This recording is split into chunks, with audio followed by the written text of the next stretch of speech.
నిర్లక్ష్యంగా ఒక మనిషి వ్యవహరించకూడదంటే, నిర్లక్ష్యపు భక్తి మన జీవితంలోనికి రాకుండా జాగ్రత్త పడాలంటే ఇది ఒక తీర్మానం తీసుకోవాలి, ఒక నిర్ణయం తీసుకోవాలి. ఏంటా నిర్ణయం అంటే చిరకాలము యెహోవా మందిరములో నివాసం చేయాలి. ఖాళీ ఉన్నప్పుడు నివాసం చేసేవాళ్ళు ఉంటారండి. టైం లేదండి పాస్టర్ గారు, వచ్చే వారం వచ్చేస్తాను నివాసం చేయడానికి.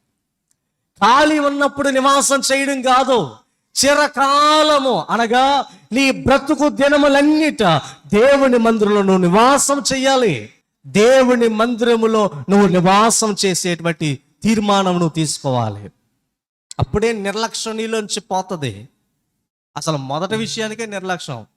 యెహోవా మందిరములో చిరకాలం నివసించాలని ఒక ప్రధానమైనటువంటి లక్ష్యం, ప్రధానమైనటువంటి వాగ్దానం, ప్రధానమైనటువంటి ఆజ్ఞ మనకుంటే అసలు ప్రారంభముదైనటువంటి ఈ ఆజ్ఞనే మర్చిపోతున్నారు చాలా మంది.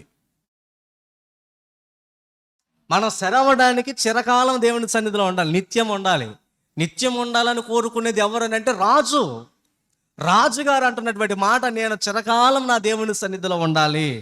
అతను అంటున్నటువంటి మాట, నేను బ్రతుకు దినములన్నిట దేవుని మందిరంలో నువ్వు గడుపుతున్నప్పుడు, దేవుని సన్నిధిలో నీ జీవితాన్ని సాగిస్తున్నప్పుడు. నేను మరలా జ్ఞాపకం చేస్తున్నాను, కూడికలకు ఖచ్చితంగా మీరు అటెండ్ అవ్వాలి.